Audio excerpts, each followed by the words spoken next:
Hi, this is John Harch, and welcome to episode 37.5 of Left Turn at Albuquerque. It's the holidays, and that means best ofs, so we're doing our part with this one. We'll be taking our episodes for the Essential Bugs Bunny and the Essential Daffy Duck and making one episode out of it.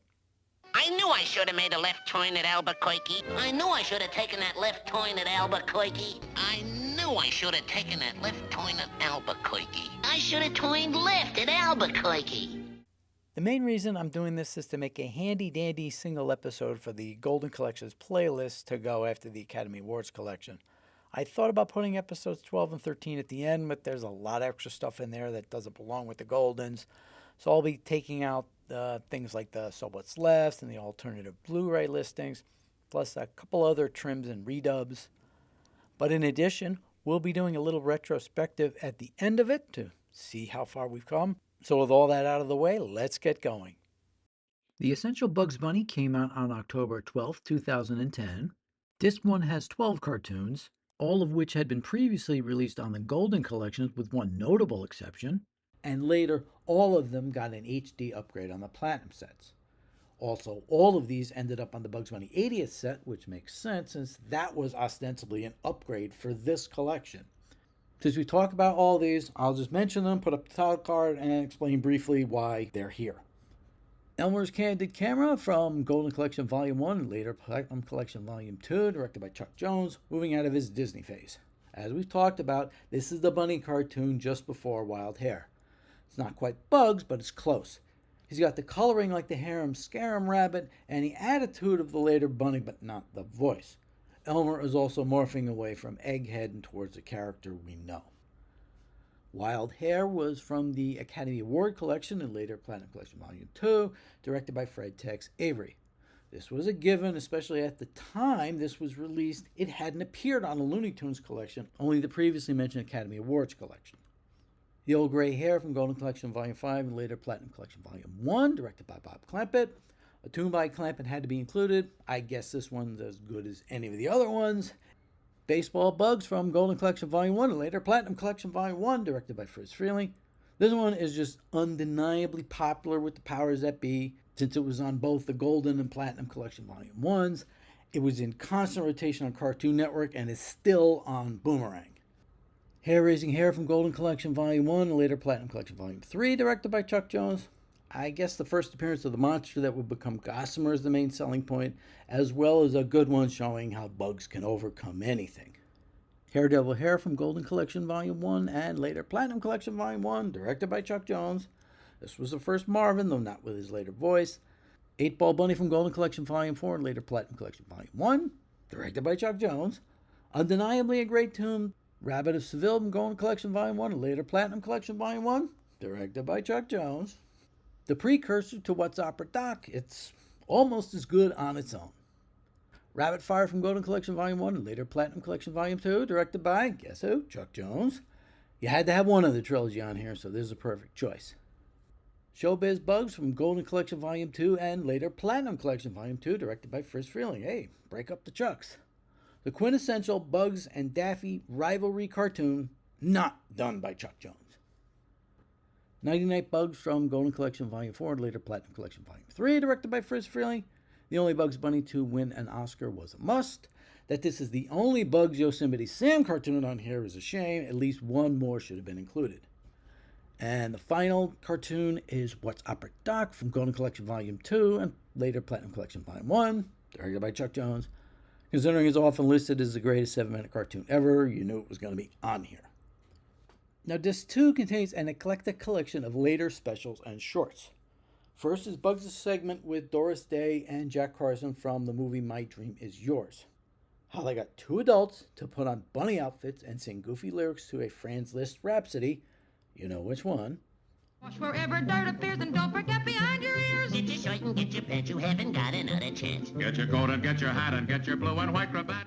Now, there was a previous time Bugs appeared in a movie, Two Guys from Texas, where Jack Carson, again, appears in animated form, along with co-star Dennis Morgan. These two clips were both on Golden Collection Volume 1. They're both about the same length, so I would have included both. Now, the time Bugs appeared in the Puppetoon short with Jasper, yeah, I could see leaving that off. Well, what do you know? Bugs Bunny. Carnival of the Animals aired on CBS on November 22nd, 1976. It's also on Golden Collection Volume 5. This was a brand new special, meaning no old cartoon footage. That was done by Chuck Jones. It has Bugs and Daffy joining in with an orchestra for a performance of the title suite with lyrics done by Ogden Nash, in rhyme, of course. I must have missed this one. I don't remember it at all. Now, the combination of cartoons and classical music is legion, but it tends to work best in small segments and not so overt like this. Do we need to see that much footage of the conductor doing his thing? The movement called the Aquarium is probably the best known portion of this particular piece of music.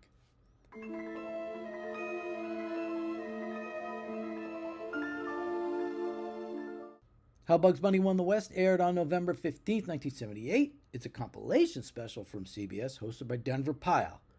Wonder if it helped get him the Uncle Jesse job later that year. It contains portions of several Western tunes like Barbary Coast Bunny, Trip Along Daffy, and Wild and Woolly Hare. It's not necessarily essential, but it's nice to have as a remembrance of the days when this is how we had to see cartoons in prime time back in the 70s. Now, this special is exclusive to this set. Bugs Bunny's Busting Out All Over aired on May 21st, 1980. It was also from Golden Collection Volume 5. It's another CBS primetime special, this time consisting of 3 new shorts from Chuck Jones. Portrait of the Artist as Young Bunny, with Young Bugs and Young Elmer shooting it out. Spaced Out Bunny, with the return of Marvin the Martian and Hugo the Abominable Snowman. And Supersonic, a fairly long Roadrunner Wile E. Coyote short. The Bugs Bunny shorts showed up on Saturday morning all the time. They were on Cartoon Network a lot, and all 3 of these are still in the Boomerang rotation. Bugs Bunny's Wild World of Sports aired on February 15, 1989. It's a later compilation special where little bits and pieces from earlier cartoons are put together. The weird thing is it was on CBS when the Saturday morning show had moved over to ABC by that point. Come to think of it, the 50th anniversary special we talked about when we did the Bugs Bunny set was also on CBS. And it turns out there was actually another Bugs 50th anniversary special out there from 1990, which also had a boatload of Hollywood guest stars dropping by to help out in the festivities. It's also where the 50 years of Bugs Bunny in 3.5 Minutes originally came from. The one on the 80th anniversary set was actually from 1986. Weird. So back to this special. This was the last time Mel Blanc did the Looney Tunes characters, so I guess it deserves a place for that. But man, it looks rough. That standard definition. Oy. And say, why didn't we get the Bugs 50th special on here? Well. Next is Invasion of the Bunny Snatchers, which premiered on TV on August 26, 1992 as part of Bugs Bunny's Creature Features. Bugs meets up with Elmer, Sam, and Daffy while noticing some very odd-looking carrots in their vicinity. The next day, all 3 are replaced by terribly drawn doppelgangers, so Bugs sets out to find out what's behind it. It's presented here in its uncut form instead of the edited one from the Space Jam DVD. For some reason, all the parts with Yosemite Sam were cut out for that. The short was written by Greg Ford and Terry Lennon. They also did the sports special, the Bugs Bunny 50th anniversary one, and Blooper Bunny, as we talked about on the 80th set. The next extra is Carrot Blanca, which we've talked about often. Really should have been on the 80th, but definitely deserves a place on the Essential. The final cartoon is Hair and Loathing in Las Vegas, directed by Peterson and Bill Kopp, and written by Kopp, Chris Hendrick, and Dan Povenmire. Bugs ends up in Yosemite Sam's casino and causes the usual chaos. Joe Alasky does Bugs, and Jeff Bennett does Yosemite Sam. This one was totally new to me at the time. In the era around the time of Looney Tunes Back in Action, like 2002, 2003, Warner started creating a whole new series of tunes to go put in front of their movies. But when that film tanked, they canceled the idea and just a few of these made their way out. This one was originally released on the Australian DVD to that film before coming out on this. This set also includes the all-new at the time Ain't He a Stinker featurette, which is essentially a new version of the Behind the Tunes documentary. You got both of those on the 80th set. The Essential Daffy Duck was released on November 1st, 2011, about a year after Bugs' set. On the surface, it was similar in form, but the particulars differed quite a bit. When I bought both Essential sets a couple years after they came out, Bugs's was about half the price of Daffy's. The reason likely had to do with what was chosen to represent the essential Daffy Duck. Disc 1 kicks off with the one thing Bugs' set didn't have: a DVD debut. Porky's Duck Hunt was released on April 17, 1937, directed by Tex Avery and written by Ben Hardaway. Porky goes duck hunting and runs into a number of odd ducks, including one who's really Daffy. Not only was it the first appearance of Daffy Duck, but it was the first time Warner's new hire Mel Blanc did the voice of Porky Pig. Hey, that wasn't in the script. Decent restoration. This black and white was primarily on the Nickelodeon show, which tended to show the old black and white tunes. Next up is Daffy Duck and Egghead, released on New Year's Day 1938, also directed by Avery and written by Hardaway. Egghead, done by Danny Webb, as he did a lot in the early days. I wonder if there are any more hunters out here this morning. Goes hunting and runs across Daffy. Let's face it, it's basically the same cartoon as the last one, but in color. This is sort of the harem-scarum of Daffy Duck, where the character gets a spotlight to himself. He also sings the Looney Tunes theme song, The Merry-Go-Round Broke Down. My name is Daffy Duck. I work on the merry-go-round. The job was swell. I did quite well till the merry-go-round broke down. This originally appeared on Golden Collection Volume 3. I think I remember seeing this on Channel 5, but I definitely remember it from TBS. The Daffy Duck was released on November 28, 1938, directed by Bob Clampett and written by Ernest G. Dr. Quack and Real Quack Daffy perform an operation and try to get Porky as a patient after a hospital choice. I guess they picked this to have an early Clampett, but I'd have really preferred the later Baby Bottleneck. Now, this tune was originally on Golden Collection Volume 5, as well as an extra on the Marx Brothers Room Service DVD. The rest of the cartoons on the disc later appeared on Blu-ray, so we've discussed them all. There is one exception, but we have dealt with it already. So we'll do these briefly, and I'll tack on the dates. Plain Daffy was directed by Frank Tashlin, released on September 14, 1944. It's from Golden Collection Volume 4, and later Platinum Collection Volume 3. This is Daffy's greatest wartime tune, which is one of the greatest wartime tunes overall.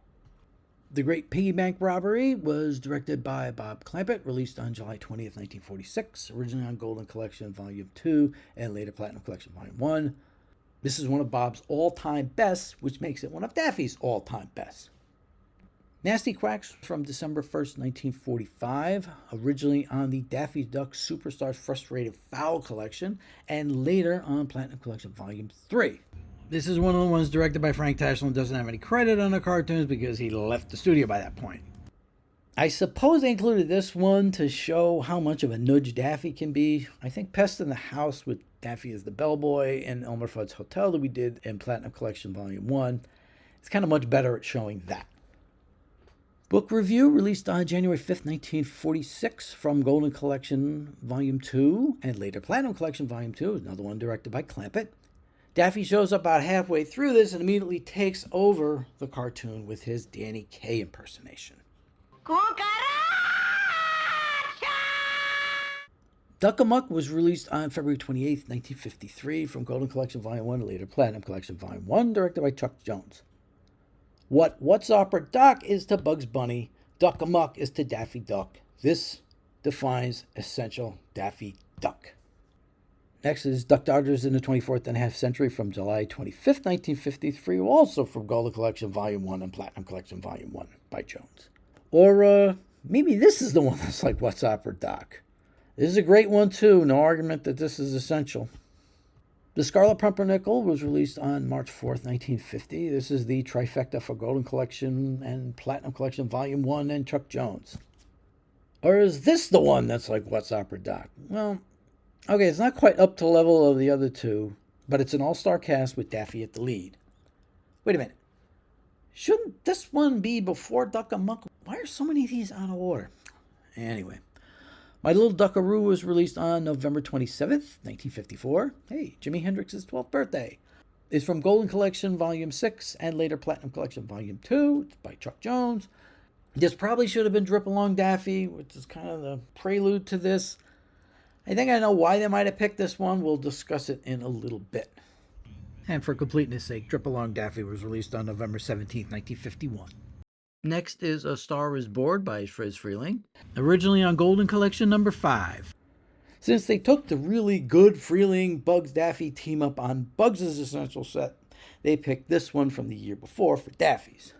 We did this as one of our add-on to Bugs' 80th set to complete the Freleng Showbiz trilogy.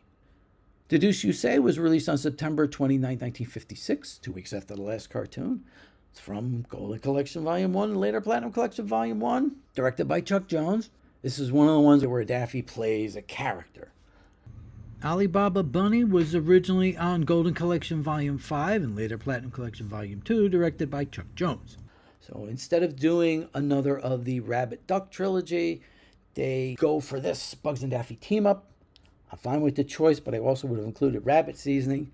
And its inclusion here is the reason why I didn't end up including it on Bugs' 80th. Daffy is the one who makes the whole cartoon go.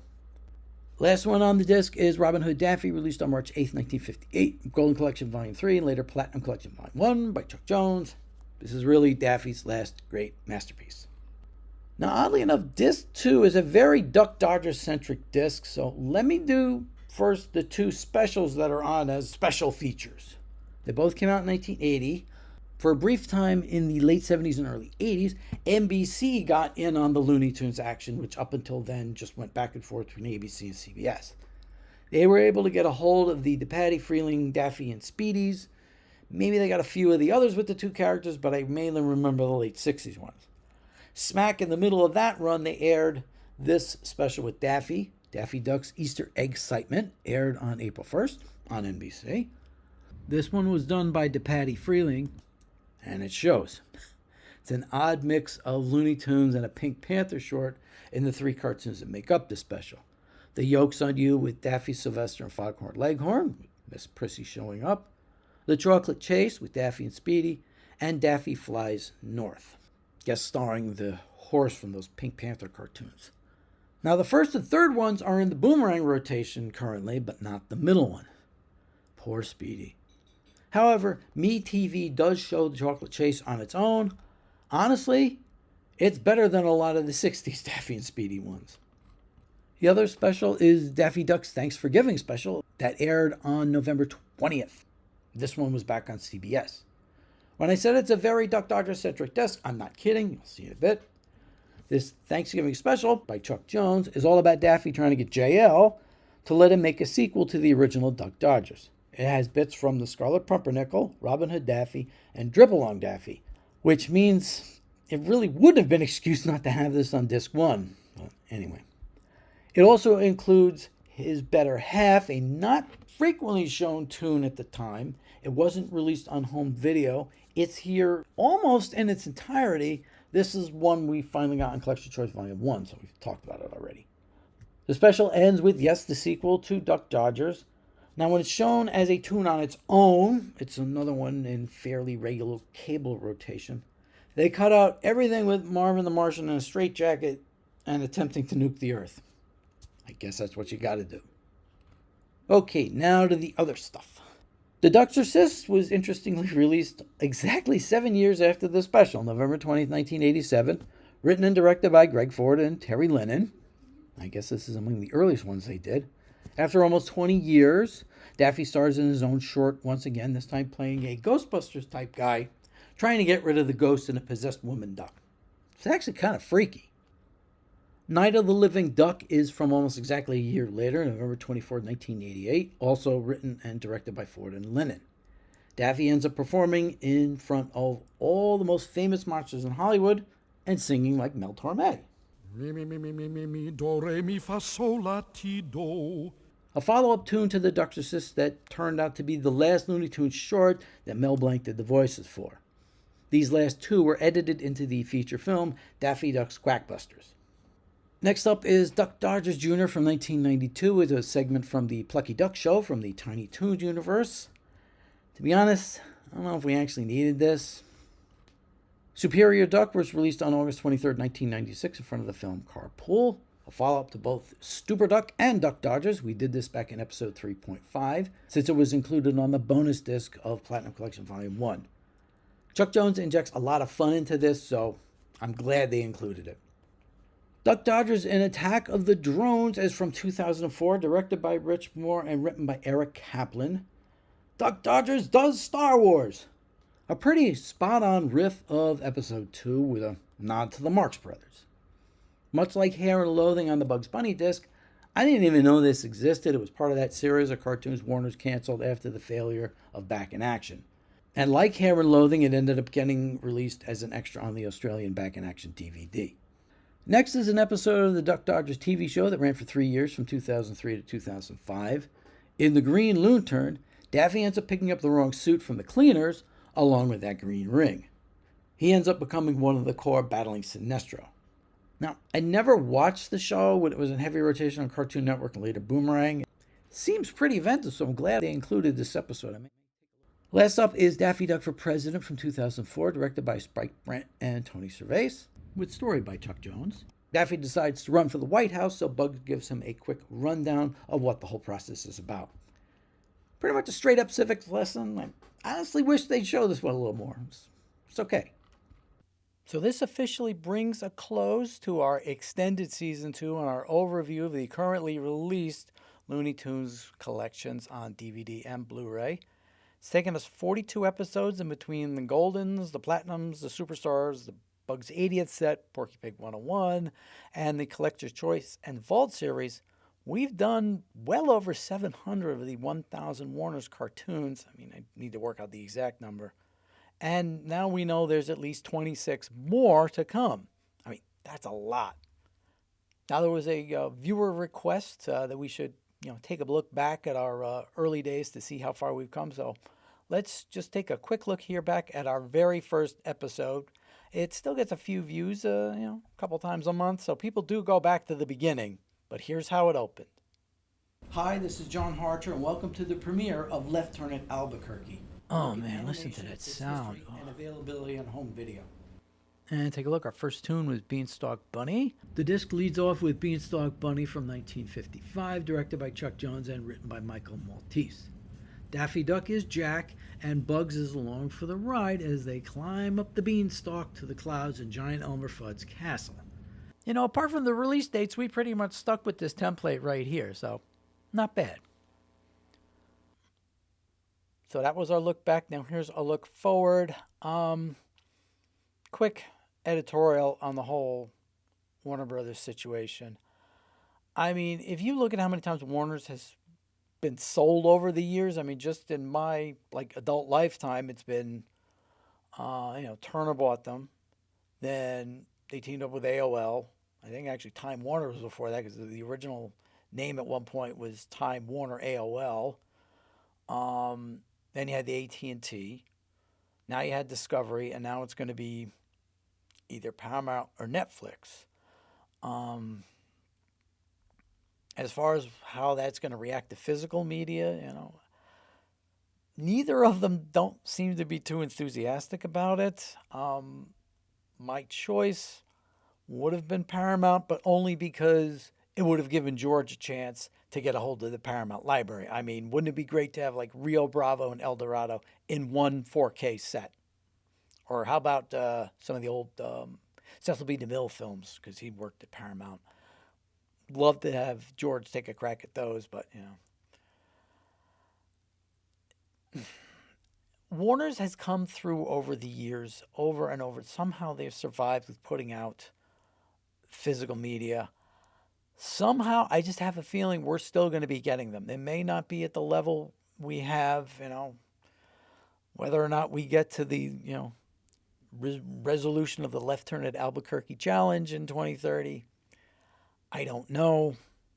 Somehow, I just have a feeling we'll still be getting them, and we will get more releases. 2026, we know, is pretty much locked. So we have at least those to look forward to.